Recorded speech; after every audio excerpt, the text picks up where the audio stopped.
Welcome to the Stuff and Things Podcast, your home for all stuff related to your favorite things in entertainment. Now, here are your hosts.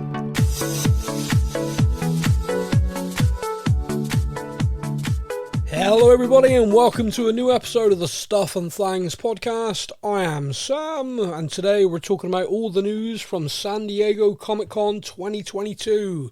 Joining me to sift through it all and give our own thoughts, my partner in crime, it's Stefan. Hello there.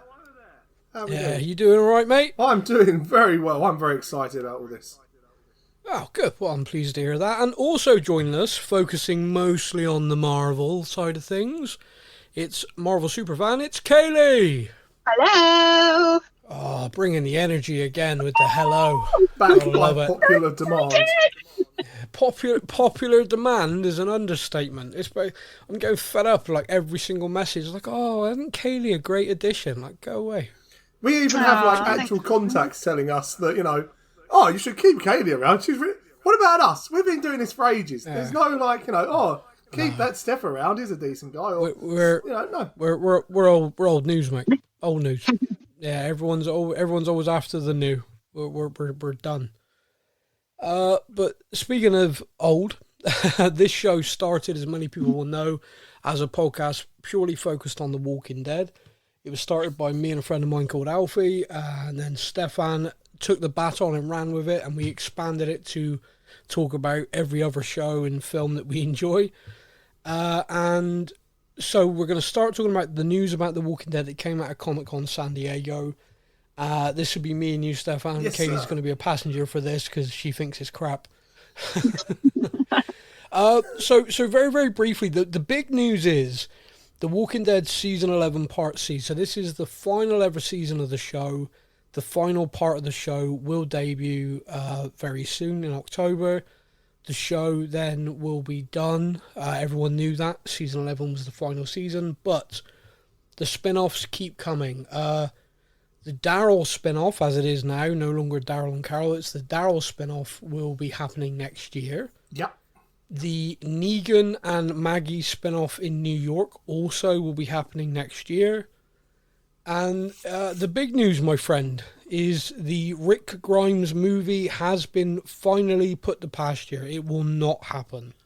Yeah, wow. We will not be getting that. Yeah. How do you feel about that? Because I'm kind of torn, because obviously there's a secondary part of the news to it which kind of helps. But it helps a bit, but we've had all this time leading up to the fact of, as soon as Rick left, it was, don't worry, he's going to have a trilogy of movies in the theatre. Like, you're going to be able to go to the cinema, sit down and watch the Rick Grimes trilogy. And I was like, that is awesome. Yeah.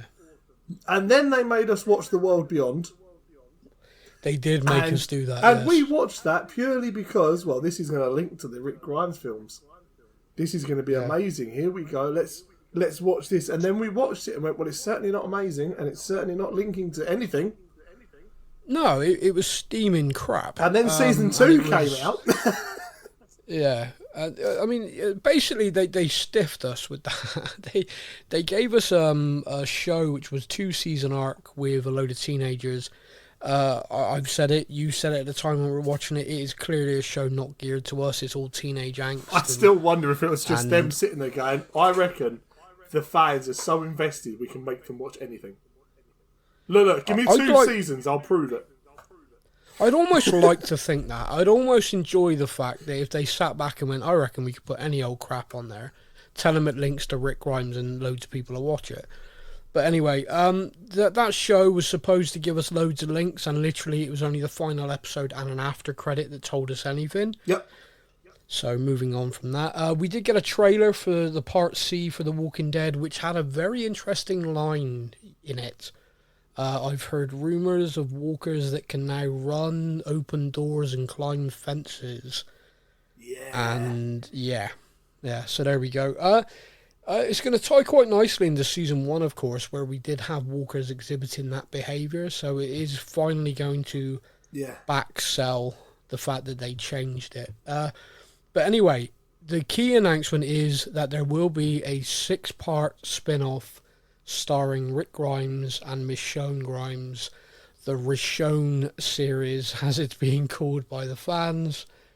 Yes. And apparently that's going to be next year as well. All of these spin-offs are 6 episodes, so you could easily imagine all of them being there. You got Fear the Walking Dead continuing next year as well. Yeah. So yeah, there's still going to be plenty of Walking Dead content. We originally said when season 11 was done, we were kind of tap out other than the Rick Grimes film. With it now being a Daryl spin-off, where apparently he's heading to Europe, which is going to tie into that World Beyond finale. Potentially, yeah. Rick, I think they've got us, mate. Yeah, and I think they've got us. And is it the Tales of the Walking Dead that's coming out soon as well? Yeah, so that is the next show as well. That's piqued my interest. I think that's piqued me purely because it's got Terry Crews in it. But yeah, I mean Terry Crews in the zombie apocalypse is going to be interesting. The guy's on Mountain and Muscle. Dance your way out of this one, yeah. I don't know, and the main reason why I don't know is because once again it's going to be airing on AMC Plus exclusively in the USA, which means it will only be available on AMC TV in the UK, which is only available via BT TV, which is a paid service again, which hardly anyone has. Yeah. So it does seem a lot like a middle finger is getting put up to the English fans.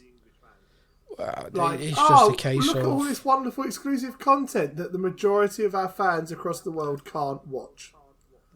Well, historically, look, they did a deal with Amazon or Mm-hmm. Netflix even, or Sky. I think it was Fox Television at that point before Fox Television got bought by Disney, which is why The Walking Dead's now on Disney Plus in the UK, which is a random thing. Yes. But because they have this AMC channel as part of BT in the UK, a partnership, everything's going to go on there. Yeah. But the problem is so few people actually have it. Yep. Yeah. But anyway, that's a side note. That is something for us to deal with and try and overcome. But yeah, so there's still plenty of Walking Dead content out there. We will be following it on the show.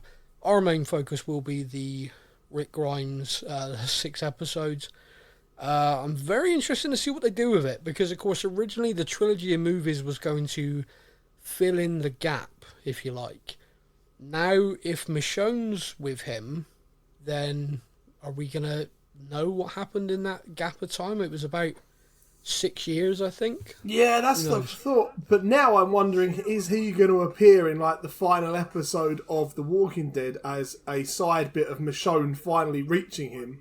And then that's where the series is going to take over? Who knows?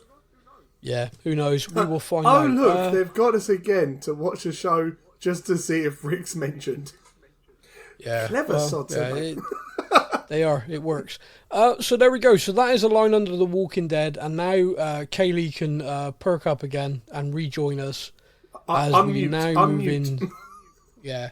Back in the room. Yeah, we now move back into the Marvel section of all things. And Kevin Feige, the godfather of the MCU, announced that basically there are 2 sagas in the MCU. Phases 1 to 3 was known as... Oh, this was an open thing. Sorry, I should have said that. The Infinity Saga! Yeah, thank you. And phases 4, 5, and 6, Kaylee, will be known as... The Multiverse Saga. See, it's like a well-oiled machine. She's so excited. She's going ultrasonic. She is, yeah. Only dogs could hear her then. But basically, one of the things he announced was that we are actually now coming up to the end of Phase 4. So we have had all of these shows and movies in Phase 4, and we are about to conclude Phase 4 with Black Panther 2. Black Panther Wakanda Forever. Yes. We had 2 big trailers, which we're going to talk about now. The first is the next series, which is part of Phase 4, and that's She-Hulk. Now, we've had teaser trailers up to this point. We've had lots of different snippets of the show and everything. I want us to steer clear of the whole CGI discussion because, to be honest with you, it's done to death. I'm kind of done with it. I grew up in the 80s visual effects now are a lot better. Heck So yeah. it just doesn't bother me to the level that other people seem to be that incensed. It's like I'm watching a fictional show. Do you know what? People aren't actually green and giant. Weird. It's, yeah, I know, right? Yeah, this is fiction. Oh no, maybe I should use my imagination a little, but well, whatever. Yeah. So that aside, Kaylee, I'm going to start with you. Having watched the trailer come out of San Diego Comic-Con, what are your initial thoughts about the show before we get into it?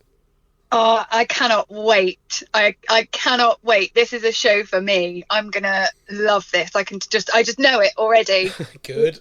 Quick, 30 minutes, boom, boom, boom, different every time, with an overarching story. Can't wait. And Stefan, what did you think off the back of the trailer?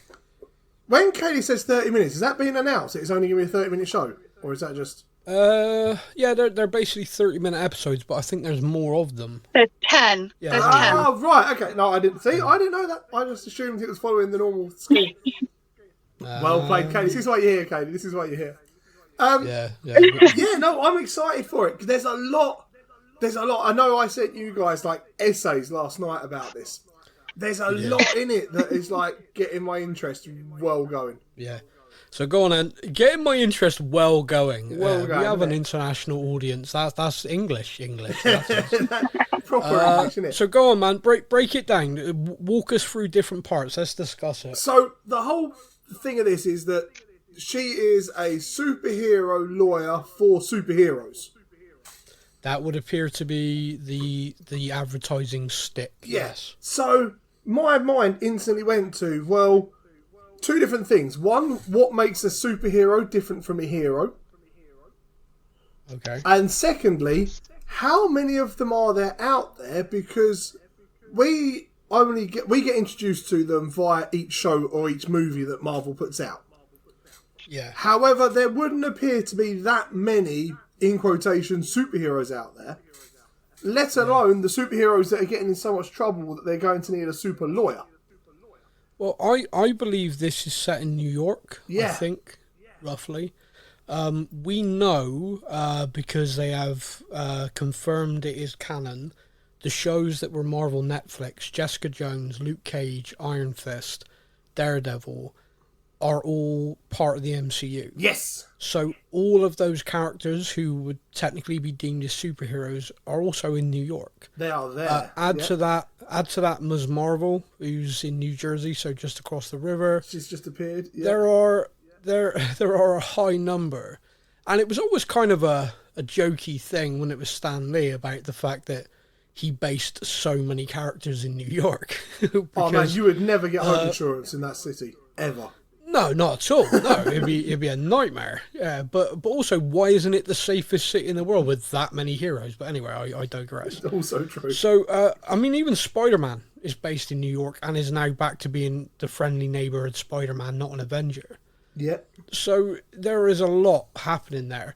In the Netflix Marvel shows, you remember the character J-Money, her law firm started a kind of hero vigilante division, which was headed up by Foggy Nelson. Yep. Because they helped get Luke Cage out of jail. Oh, I need Foggy back. Yeah, definitely. Love Foggy Bear. So I am thinking that perhaps this is just going to be like an extension to that storyline where they have recognised, hey, we got all these vigilantes, we're now calling them superheroes or heroes, therefore they're going to need representation. You dare say there could be a real simple thing like someone saves someone. Do you remember the beginning of The Incredibles, the Disney animated show? Yeah. Mr. Incredible saves someone trying to commit suicide and the guy sues him because he didn't want to be saved. Yes. I kind of feel like you could have that, something like that early on. You know, like, oh, I saved someone and they didn't actually want to be saved and now I'm being sued. It would be hilarious. And would kind of fit in quite nicely with the rather litigious society that is the USA. Mm-hmm. But yeah, no, I think there could be a lot, but also the thing that we touched on in our discussion away from the podcast, which I'm going to raise now. Good. In Ms. Marvel, we heard the word mutant for the first time. Yeah, we did. And And there's a very, very real possibility that more and more people, for whatever reason, this X gene's been activated. Now, I hope we're going to get some sort of explanation. We can theorize it. It could be the snap. It could be I think the snap's such the easiest way for them to just turn around and go, when people came back from the snap, something changed. It mutated. And then loads of people. And how many people would then be sitting there going, "Oh man, my brother snapped, I didn't. Damn it!" Yeah, and also it creates an us and them thing, which the MCU in Phase 4 have already started. If you think about Captain America, Falcon and Winter Soldier, there was a lot about people who've been displaced. Like, you know, they were blipped away. When they came out, their house had gone, their job had gone, their family had gone in a lot of situations, you know. I was married, I came back and she's with somebody else now, you know, so there were real situations. Still married, but not to me, Yeah, exactly. 5 years, by the way, you know, I'd expect someone to still be mourning my ass, but anyway, I digress. But it just, there's already that kind of us and them feeling about the people who were blipped and not. If you were to add to that a kind of, okay, the people who were blipped away are now starting to exhibit abilities as well, you could really build that. And if you think about one of the key aspects of the X-Men animated show was this kind of humanity almost being against mutants, being afraid of them because of just how many and the abilities. You know, think about the Sentinel program and stuff like that. It was a huge them versus us sort of thing, Yeah, and you could really build towards that. And I think in a way they've already kind of laid the ground blocks for that now.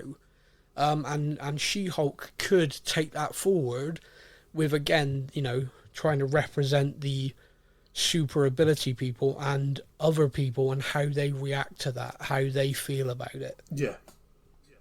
Kaylee, what do you think? Yeah, I think first off, my the phrase superhero is, I see that as an umbrella term. So everybody with any kind of ability, enhancement, super strength, anything it comes under that umbrella. So it doesn't necessarily mean that we're going to be restricted to mutants, or, you know, that we're going to see other people. Bruce Banner's there, you know, where did he come in? You know, it's so wide and broad that's what makes it exciting for me, because I don't think we're just going to get stuck with, it's all, not that we get stuck with it, but, you know, we're not just going to have everyone in the same vein, you know, as being mutant. So I'm quite keen to see where they go with that. And the fact that it is only 30 minutes, it's going to be really quick, sharp stories. But actually, I think her story will become the overarching thing, and there'll be something that she needs to achieve, and we'll see these other people just in almost like cameo roles, I guess. It's just going to set up a whole lot more, I think. What do you think to the fact that it was rumoured that this was going to be the case because her comic book character does it, and that is she is going to break the fourth wall? Mm-hmm. What do you think to that? Because I'm always in two minds on that. I'm always in a kind of like, it's funny, it's kind of jokey, and I'm here to be entertained, so I'm all good.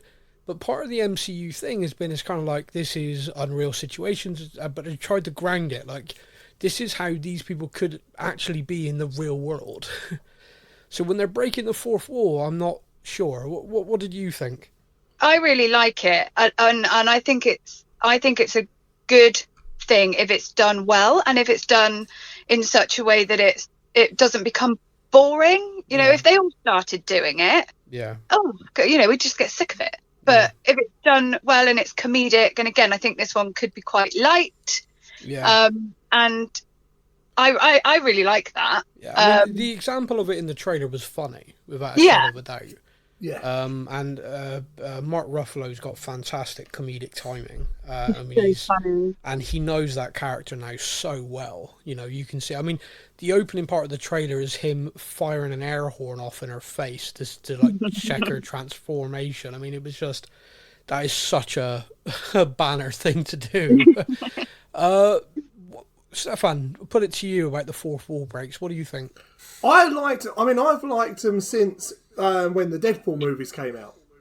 Because Deadpool does it so over the top and so much, I think it's hilarious. When it came into the MCU, it was more like you said. It was kind of, you know, unreal situations, but could be real people. So the fourth wall break is always a little more dangerous to do in that situation. Because does it kind of take you completely out of it or not? However... Yeah, which is my concern. However, I think if it's done correctly and done with a bit of comedy, and it's occasional, then I think we'll be okay. Well, I mean, we're going to have to wait and see. I mean, at the end of the day, and I say this a lot, it's entertainment. And if I'm entertained watching it, then that's great. I do sometimes think about it as like a lot of criticism is aimed at Thor 4 at the moment, which we won't dive into on this because we've got other stuff to talk about. Yep. But the criticism is the sheer level of humour and jokes put into the film. I mean, I was entertained by it, but at the same time, I do get the point some people are trying to make about, well, hang on a minute, it's hard to then take this character and take the situation seriously when they're basically making fun of it themselves. Mm-hmm. So, again, I'm kind of like that with this. It's like, entertainment, great, all of that. But then if She-Hulk as a character is put in a real jeopardy situation, am I going to take that seriously when I can think she knows it's not real herself because she looks at the TV and winks? I think as long as it's not done like... there's been other shows where the main character will... Like Malcolm in the Middle, for example, he'll literally talk at the camera. Right. Yeah. I think that's too much, and I hope they don't go that far with it, because like I say, it kind of spoils it slightly, but to have those odd moments like we've already seen where she kind of like smirks at the camera. I'll tell you what could work, and this is obviously She-Hulk attorney at law kind of thing. Do you remember, and Stefan, you probably won't because I'm older than you, but Kaylee, please back me up. Do you remember Ally McBeal? I do, but I think I was a little bit young to appreciate it. Man, I just remember the episode. I remember the episode with John Bon Jovi. He was in it for a while. All right, well, Stefan, you're too young. Kaylee, you'll help me. Nah, I'm too young as well. No, I need a minute to go over that. Oh, wow, that hurts. Okay, Sam, remember, you're only 25. Business age. Yeah, it's my showbiz age is 25. But anyway, anyone who's older than my showbiz age might remember that show. It was basically about a woman making her way in the legal profession, and one of the funny things or zany things is she would have her kind of faults played out in the show. You'd see them. Think Scrubs. JD and Scrubs is another example. Yeah. And with this, I kind of feel like in She-Hulk, if it's a similar kind of vein to that, because then it's a styling thing. It's not a kind of, this character knows she's in a comic book film. She's, it's not that. It's just a style of the show. Yeah. And if it's that styling thing, then I think it's going to be great. But whereas Deadpool is meta, Deadpool knows he's in a comic book movie. In Deadpool 2, he calls Cable Thanos. Yes. The running joke of Deadpool is that. Now, so yeah, I think there's definite difference, and I'd like there to be a difference, but we'll have to wait and see. But I'm really looking forward to it. We are going to be talking about it on this show, which I'm delighted to say, and Kaylee's going to be joining us. Episode 1 happens to be a day after she's been at a wedding, so she may be hungover for the first episode. But we will be... I will be 100% professional, as always. Still drunk, basically. Still drunk. Yeah. That's my level of professionalism. I mean, do you know, all joking aside, and this is a genuine thing, every Christmas we get messages and we get people say, do the podcast drunk. Don't we? Every single year we get hundreds of people say, oh, do it from the pub. Do it while you're having a Christmas drink. Yeah, we should do like a New Year's show of the things that have happened this year, and then just do it pissed. I'd be cancelled within minutes. Everybody knows it. The first joke, bang, gone. Okay, goodbye. Nice podcasting career you had once. So no, avoiding that. I did a Tottenham Spurs news thing, football for soccer for our American listeners. I do a podcast on that, and we did one of them at Christmas, half cut, and I had to edit that show so much. I couldn't do it live. That was so bad. But anyway, so She-Hulk is a show we're going to be talking about episodically. It comes out every Wednesday, starting the 17th of August, I believe. Yep. And we will, like in the past, be talking about it on the Friday. So the episode comes out Wednesday. Our podcast will come out on the Friday. Mm-hmm. And I'm looking forward to it. It's going to be a lot of fun. Now, this brings us from the joy and the happiness and the comedy of that it brings us to the other big trailer and the fact that Kevin Feige confirmed that this film will close out Phase 4. Yes. And that is Black Panther 2, Black Panther Wakanda Forever. The trailer, emotional choice of music. Yeah, man. Everything about it was just... I think all of us feel an unbelievable connection and affection for Chadwick Boseman and the work he did to bring T'Challa to the screen. Yep. Knowing what the man went through silently, his illness, and he just kept working and kept going. Knowing that the fact he's gone is still something I can't get over. And the fact that we are going to continue. So here is the very first thing I'm going to throw out there, because it is a debate everywhere, and it's a debate that is raging and will continue to rage. That is, should the character have been recast? Stefan, I'm going to start with you because you made the noise. It's so difficult because with the multiverse and everything else that we've opened up, it would have been incredibly easy to have a new Black Panther just appear. Oh, look, it's still T'Challa, but I'm from a different universe and blah, blah, blah. He integrates in and carries on. Yeah. Out of respect for Chadwick, I don't think they should have. Yeah.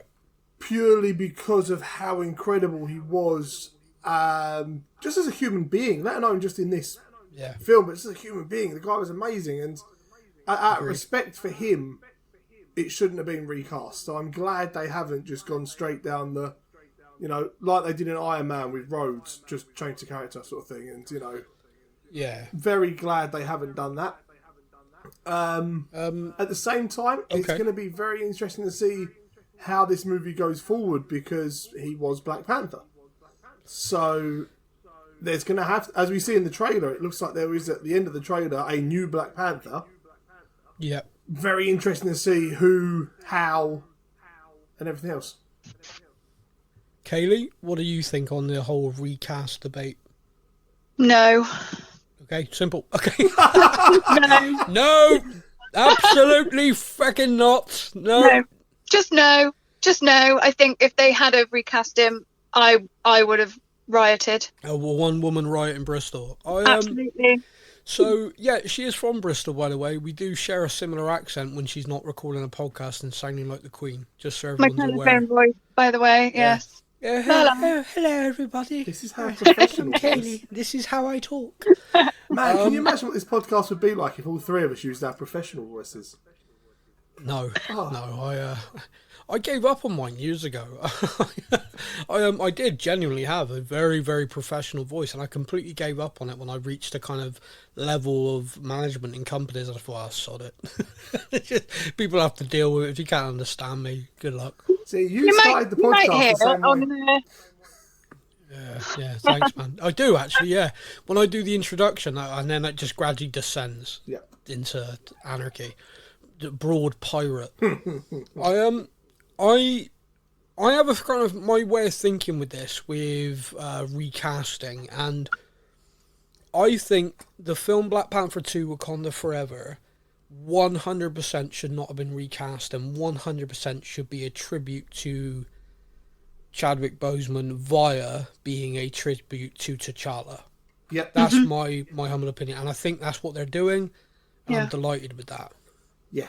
I believe, however, they then could recast via the multiverse and all the stuff that's going on by bringing in a different version of T'Challa via, because we're going to have a multiversal war, which means you could easily have people who are from a different multiverse, a different universe that is now gone, lost. Yep. So, we lost, I think there's a line in the What If series about Black Widow. Black Widow, you're needed in a land where they've lost their widow. Yeah. And stuff like that. And you could easily have this situation where another character does take over the mantle, but doesn't do it now. And I think it's kind of the best of both worlds if they go down that route, because that will allow the character T'Challa to still tell that story before it's time to hand over the baton, which naturally happens in the comics anyway. But at the same time, give us this film to collectively mourn and then move on. It's going to be an emotional Does that make movie. sense? Yeah. It is. Yeah. It's actually emotional to the point I'm questioning if I want to go to the cinema or not. I'm not great at emotional in front of people, so I'm kind of like, do I want to sit in a cinema where I'm going to be like, allergies? Oh, dude, me and you can go together because I ugly cry at everything.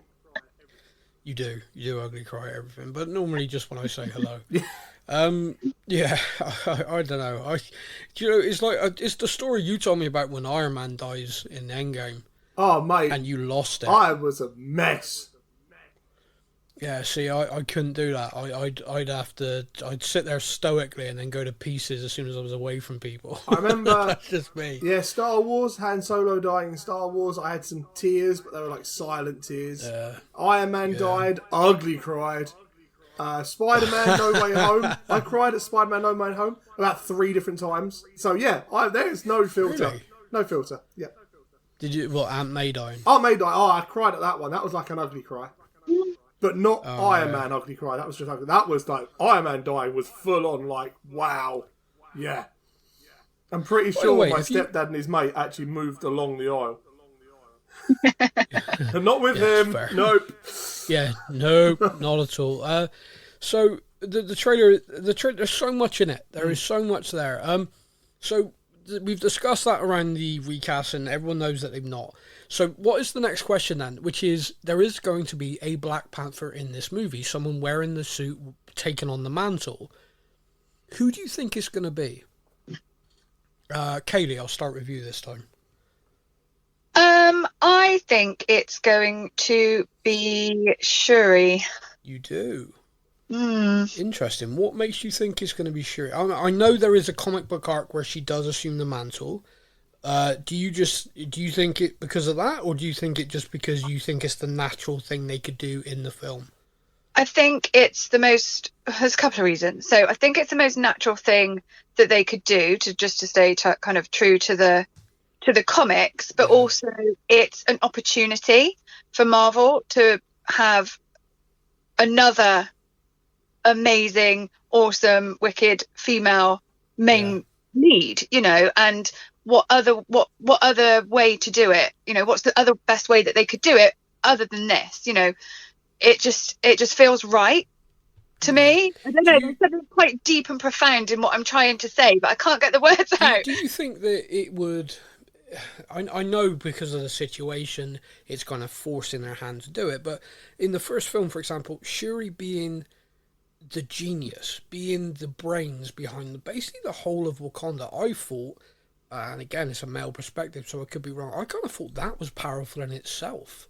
I kind of thought that she was the go-to person. She was, for me, as much of a lead of that film as T'Challa was. So to kind of take her character and rather than allowing Shuri to evolve that way, making her Black Panther, to me it's like, that could be kind of sad. I'd like to see Shuri continue as she is, and what does she do next? Is she out in the world now? Is she out helping people, or has she become reclusive? What's going on? I think she can do both, but again, that's me being, ambitious kind of woman. I can do everything. There you go, yeah. But that's just me. We're redundant, dude. We are not needed. Who needs a man? Yeah, no one. No. Do you know what I mean? I know. A step ladder to reach tall things and a rampant rabbit, and we're redundant, mate. Yep. She can do it all. Absolutely. So, Stefan, putting the same question to you then. Who do you think is going to assume the mantle and put on the suit in this film? Now, I have a couple of answers to this. Okay. I've been thinking about this more than I probably should have. I've been thinking. Yeah. Now, for me, the obvious choice for me is M'Baku. Okay. As the big, strong kind of warrior side of it, to take over the mantle and fight and be the warrior side of it. He ticks the box for me. He kind of came full circle in the films, came a bit of a bad guy, then he became the good guy and the ally. So I kind of think like M'Baku's a good option. Yeah. Shuri, because, following the comic book arch. Yeah. There's a small part of me that goes, is Killmonger actually dead or not? And then another part of me goes, even if the theory of Killmonger being he kept alive at the end of the Black Panther film, he's never going to be a good guy. No, but sometimes, and the reason why I kind of like that theory is because sometimes you don't need a good guy. Sometimes you need a vicious son of a bitch to sort a situation out. Yeah. And then I have a wild card as well. Mate, I've got one, and you've just done like 4. Oh no, so my fourth one is his girlfriend. Oh, I have a real wild card. I don't know why, but something is telling me she could be a real wild card to take mate, over. I tell you what, just walk through the whole cast. Why don't you leave me with nothing? However, it could be everyone. It could be Jeff, the market guy. You see him? He's selling fish in the first film. He looks like he could be Andy in a suit for. Dude, you just rattled off loads. That was my 4. I had one lined up. That was my 4. I'm here. I'm like, I've got one. Yo, look, Kaylee had 1. She had 1 choice and she laid it out. You went 4. But I have a reason for each one at least. Yeah, a reason being I'm going to take the limelight, say all these, and leave Sam with bugger all. You can say the Queen. I've got another theory, but I'm going to wait now. Yeah, you wait. I can mute microphones. Sam, who do you think it's going to be? It don't bloody matter now. You've said them all. Boys, calm down. It's why she's here again. Yeah. Right, I'm going to go sit on my timeout step. Just to finish what we were talking about with regards to Killmonger, though. You know, you think about the Punisher and characters like that. In this film, there does appear to be that there is a large conflict between Wakanda and, I believe, Atlantis. Yes. That's kind of what we're being set up for. And sometimes in conflicts like that, you don't need a good guy. You need a git. Yeah. So if you work on the theory that exists that actually T'Challa saved him, T'Challa is basically kept in there, in essence, in a prison, but kind of, looked after. You can actually imagine a situation where T'Challa's sister perhaps goes to him and says, "Hey, we need you," and that could be a very, very interesting arc in itself. My actual choice was Nakia, who you affectionately called his girlfriend, belittling the female character. Sorry, I couldn't remember her name. Yeah, just letting all our listeners be aware that I knew her name, okay? So when I'm talking about it, I got more authority here. Thank you, IMDb. But yeah, and the reason, a little bit like you, just kind of like left field, but she absolutely shows in the first film that she is a badass. She can look after herself. She is cool, calm under pressure. She works kind of like as a spy, in essence, in the first film. She would want to take something and do something for T'Challa. She would want to honour him. Yeah. So I like that idea. That was my pick because of that. Not just because I want to take up 4 or 5 whole ideas. Kaylee, you said you had one more, Kaylee. Kaylee, I'm talking to Kaylee. Kaylee, you had another one. And say it quick before he jumps in with 5 more names. Yeah, well, I actually wonder if there's going to be 2, and that's part of the story. Somebody takes over, and there's a whole thing where actually they get it back. And it becomes, I may have mentioned T'Challa 4 names, again. 2 Panthers, come on. Yeah, greedy. She's being greedy now. They basically did that in the first film. So. I'm just throwing it out there. I don't know. Also, makes sense though, doesn't it? Also, and this is something which is kind of worth pointing out, in the first film, Killmonger destroyed all of the plant. Yes, he burns them. So there can't be another Black Panther. So how is that going to happen unless it's him? We don't know. There's a lot. This trailer teased us beautifully. Yeah. They gave us enough information in this trailer to make us all go, oh wow, this looks emotional, oh wow, this looks good, and not enough for us to actually draw any conclusions on anything. And for me, that's perfect. That's exactly what a trailer should do. So I'm looking forward to it. I know it's going to be emotional, but I'm really looking forward to this film. The first film I thought was phenomenal. Beautiful film. Game-changing, visually, culturally. I loved it. I thought they just nailed it. So, this film, I can't wait. I really can't wait. This takes us in. So if Black Panther 2 concludes Marvel's Phase 4, Kevin Feige made the announcement of Phase 5. Whew, you all ready for this? Just quickly, just very, very quickly before you hit Phase 5. Yeah. We have, of course, got the I Am Groot animated shorts. Yeah. We've got the Guardians of the Galaxy Holiday Special. Now, I'm assuming that is going to be completely off because Black Panther ends Phase 4 and then another movie starts Phase 5 and Guardians of the Galaxy is in the middle. So I'm taking that as just a bit of fun. My understanding is there is a tie-in to the film, but it is purely standalone and funny and just meant to be fun. Yeah, because we've all... So it takes place in between Love and Thunder and Vol 3. So there's got to be some connection. It's not completely just kind of... From what I've seen, they look like they're on Earth. Like there's scenes where... So I like the idea of Peter Quill bringing the Guardians to Earth. I think that would be hilarious. Yeah. For so many reasons. I think it could be hilarious. And then we've also got Werewolf by Night, which I have absolutely no idea about at all. No, and also, I think that one is supposed to be at Halloween. Yep. It's a comic that leads into, or ties into Moon Knight, the Midnight Suns, and people like that. But they're just not giving us any information. It was been on the slate, but no one actually knows if it's still on the slate. Yeah, it's just not mentioned. So I wonder maybe D23. Maybe. Yeah. We'll have to keep an eye on that. Okay, and now go for it. Phase 5. Go on, it's all yours. Phase 5 kicks off with Ant-Man 3, Quantumania. Yes.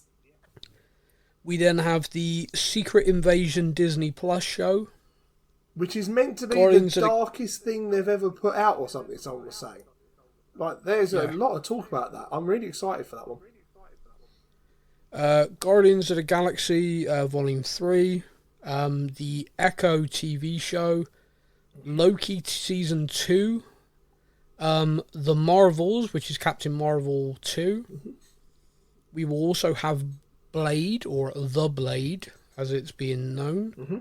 A Disney Plus show, Ironheart, and I believe the character for that gets introduced in Black Panther 2, by the way. Riri. Mm-hmm.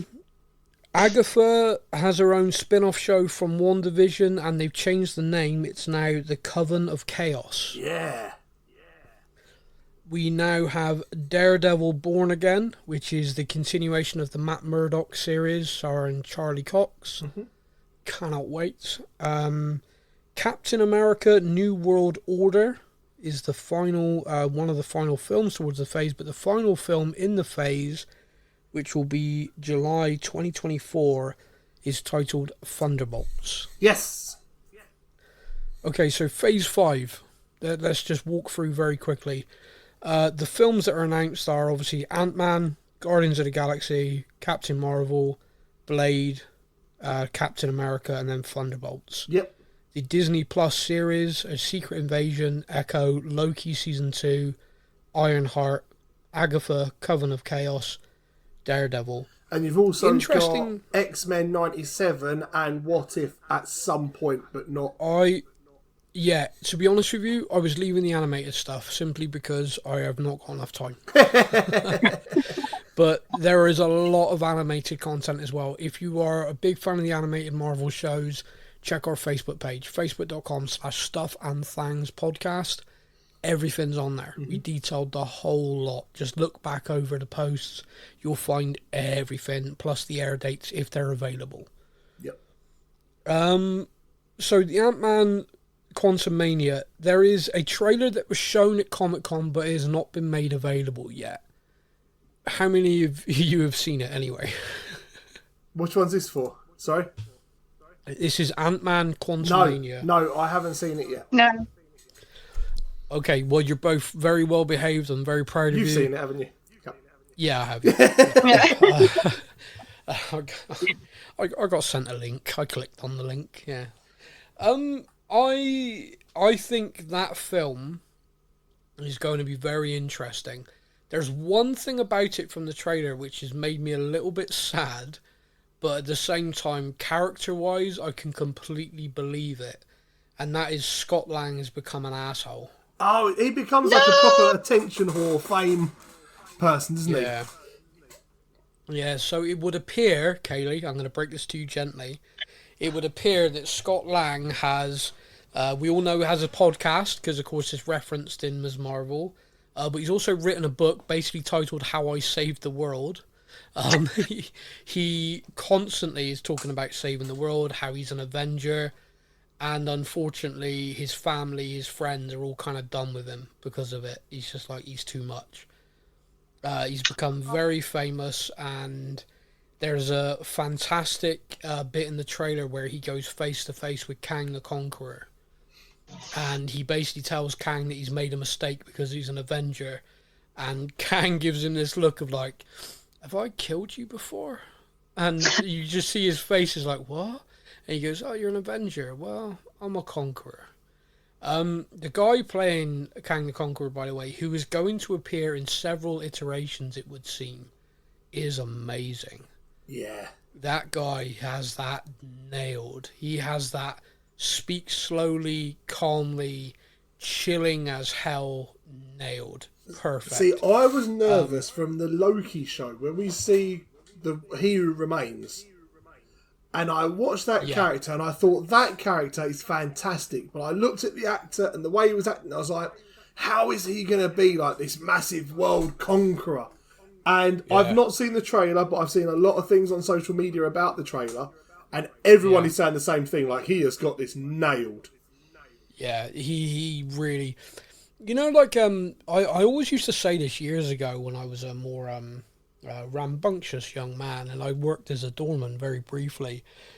I would never rant and rave or shout, and if you speak really calmly and really slowly, it's more scary. Really make your point. Yeah. It terrifies people far more than just jumping around, shouting, screaming.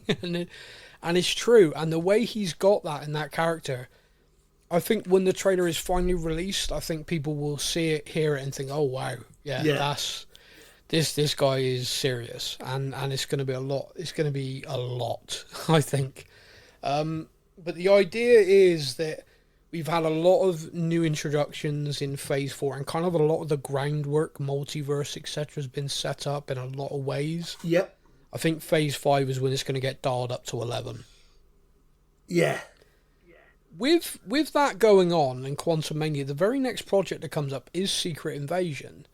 Now, what's interesting to me about that is that appears, from the outside looking in anyway, to be a completely different subplot.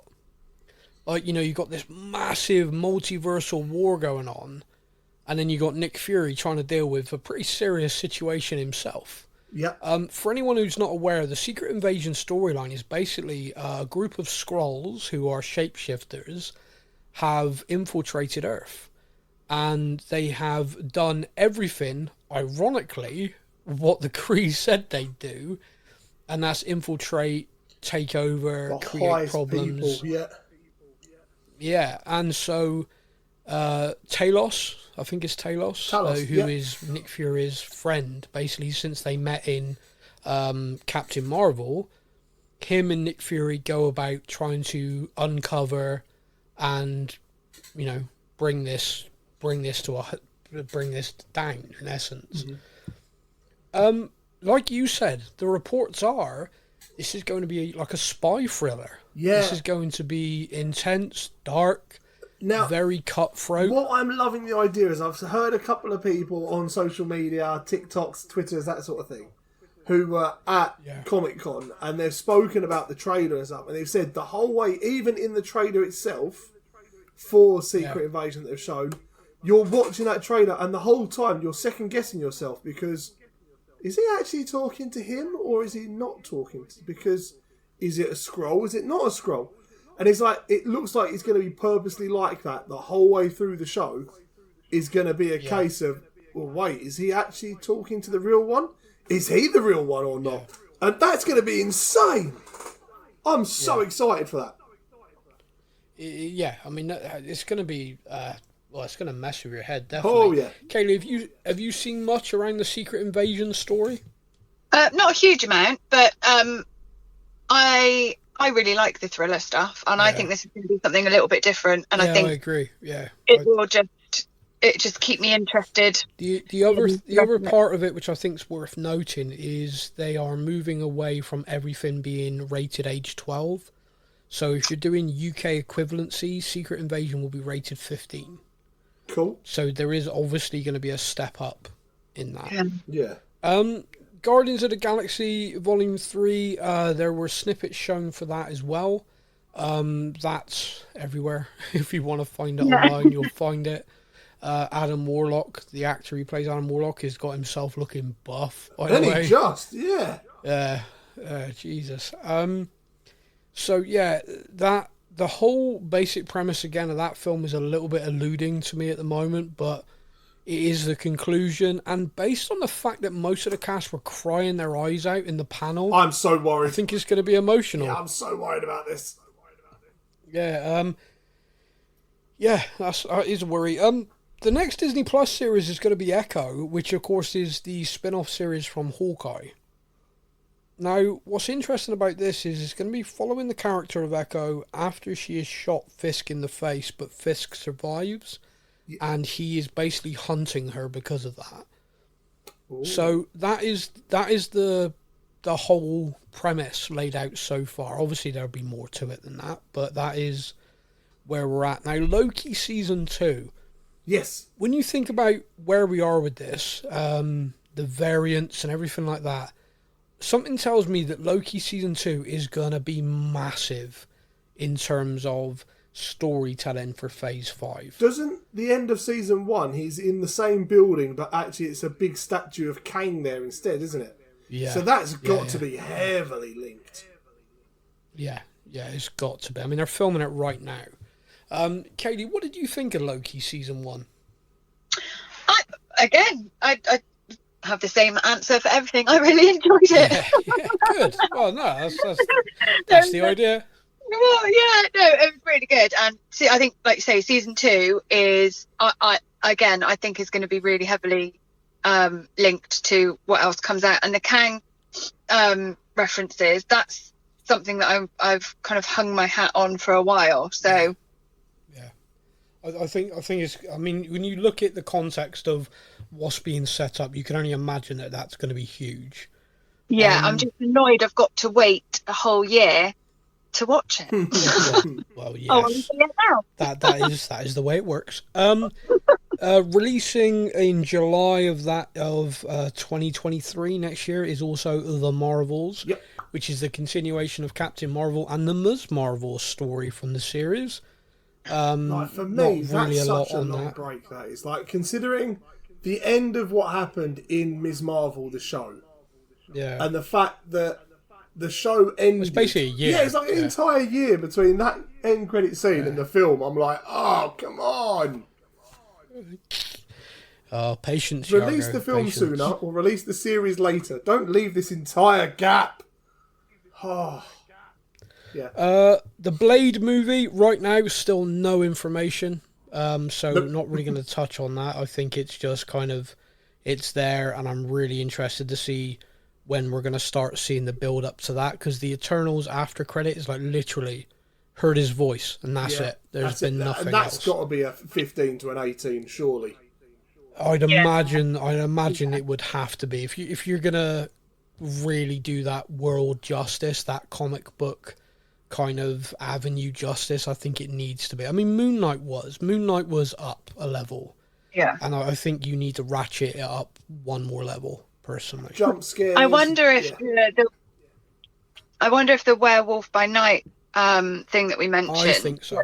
Yeah. I think that's linked because that's got a lot of Darkhold, vampire. Yeah. I wonder if that is like some kind of preamble to some of the Blade stuff, maybe. I agree with you. I'm looking forward to it, and I think perhaps that could be. And they've kept it so quiet. Like, it was announced, put on the schedule, and then nothing, which can mean one of two things. One, it's they've done it really well, and we're just going to get this. Oh, and by the way, Blade's in it, Moon Knight's in it, and we're all going to be like, what? Yeah, who? Yeah. What? Or No it's way. like, oh yeah.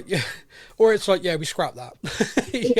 That wasn't working for us. We got rid of that. The Ironheart series is one that, again, I think a lot of people are looking forward to because it's going to be very interesting. Here's a character who's basically a Tony Stark super fan, in essence. But we're going to meet this character in Black Panther 2. So, is the character Wakandan? I genuinely know nothing about it, so I'm interested. I can't wait. Yeah, I never would have put that character as a Wakandan, but it does now make sense that if they're appearing in that show, that would make sense. Well, I genuinely don't know. We're going to have to wait and see. Now, what is interesting to me is, in the official slate for this, you got Agatha Coven of Chaos, and it's going to be released either the winter 2023 or 24. So basically December, January, or February. So it's either going to come out December 23 or Jan, Feb 24. Yeah. So they're obviously not sure on that yet. Daredevil Born Again. Now, the reason why I just want to mention this quickly is, one, I love that character. I think the actor has got it nailed. So excited for If it. anyone listening has not seen them yet, they're on Disney Plus now. Series 1, 2, and 3 of Daredevil is phenomenal. Kaylee. If you've only ever seen the Daredevil character depicted by Ben Affleck, I can completely understand why you'd think you'd want to give this a miss. Because it is garbage. Fair. Charlie Cox's version, the series that was put together, is amazing. You need to see it. Everybody needs to see it. Ben Affleck did for Daredevil what Ben Affleck did for Batman. Yep, Ben Affleck, he Afflecked it right up. The thing that I just want to mention with it quickly, though, obviously we know nothing about the series yet, but what we do know, it's 18 episodes. Yeah, this is the first massive shift. So Really long. this will be the first time that we go kind of almost standard American format for episodes in a series. So excited. It's going to be interesting to see whether that's... Yeah, I mean, I'm over the moon, man. It's going to be great, but it's going to be interesting to see whether you then have these shows like a continuation, i.e., if they are planning to do multi-series episodes, is that going to be it? Or are we going to go back to the 6-episode format? I don't know. Maybe they're doing this and they're going to see. You know, if 18 episodes get 18 weeks of great ratings, maybe that's the format they'll choose. See, it's funny for me because I loved season 1 of Daredevil. Season 2 was alright. Season 3 I kind of got through. And Season 2 was all right. The Punisher's in it. yeah, no, I know that, but like the first season for me was the best season, and then from that I kind of went, no. And then he appeared in Spider-Man, and I absolutely lost it in the cinema.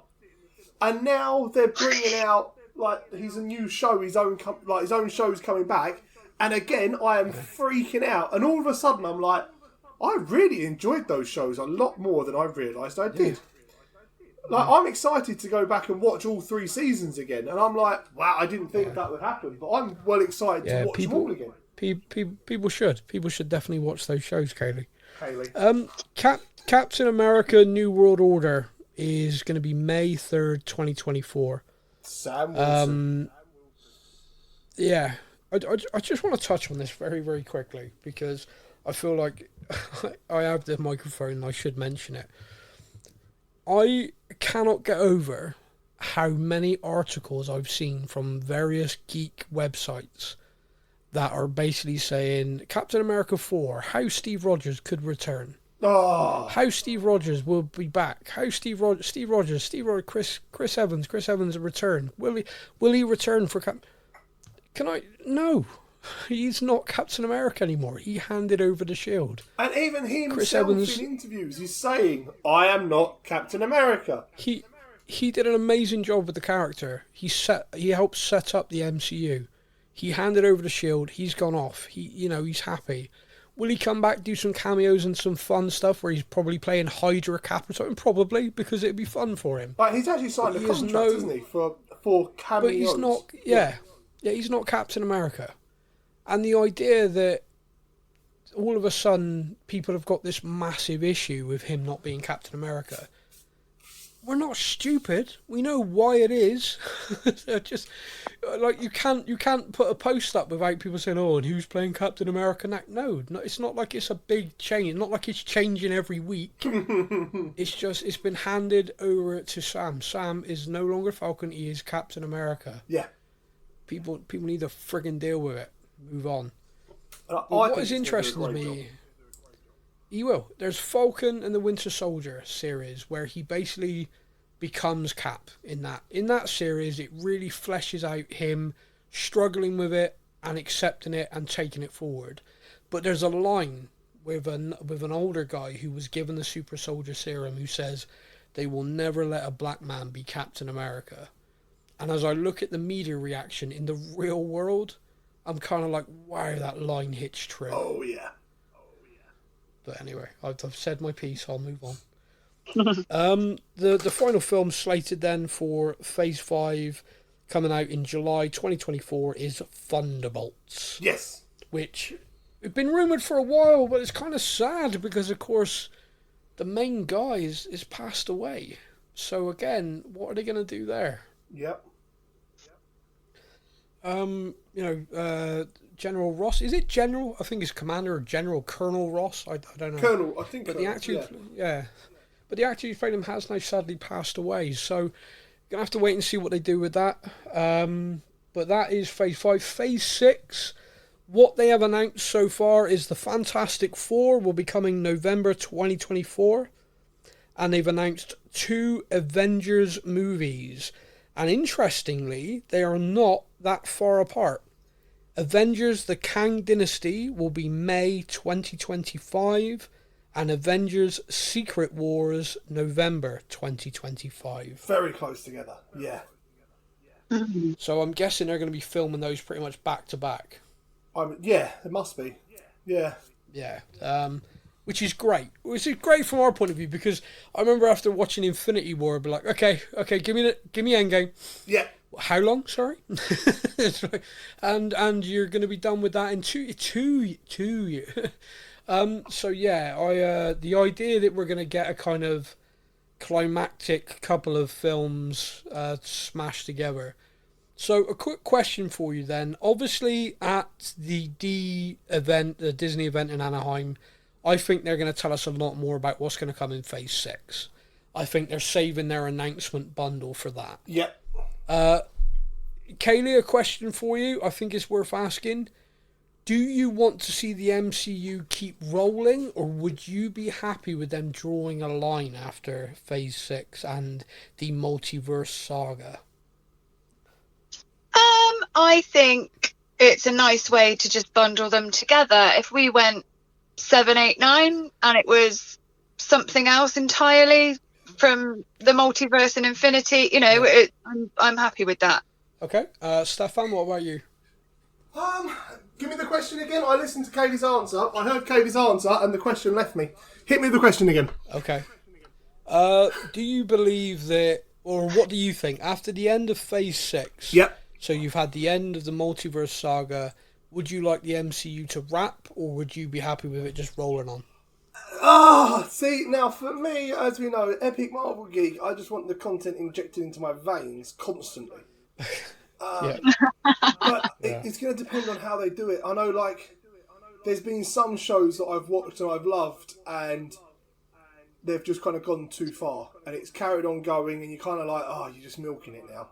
And I never want Marvel to get to that stage of, you're kind of milking this now just to get more money. Well, I believe we could get at least another 3 stages, I reckon you could get out of this. Take it to 9. Yeah. I'm kind of on the fence with it. Like, for me, if they told me it was ending and they were going to wrap it at the end of that, I'd kind of go, well done, go out on top. Yeah. Because there's that comic book thing, I think it comes from Batman, which is, die the hero or live long enough to become the villain. Yep. And I kind of think with Star Wars we've seen it, and now with the MCU, where people are bitching and moaning about stuff constantly, it's almost like content fatigue. It's almost like this has been around so long, So it's now becoming fashionable to hate it rather than fashionable to like it. Does that make sense? Yeah. And one of those things, like, so for example, if you get to the end of Phase 6 and Kevin Feige says, right, we have Phases 7, 8 and 9 lined up. It's going to be House of M kind of storyline, you know, and all of this stuff. Yeah. And that's it. That is when the MCU will end.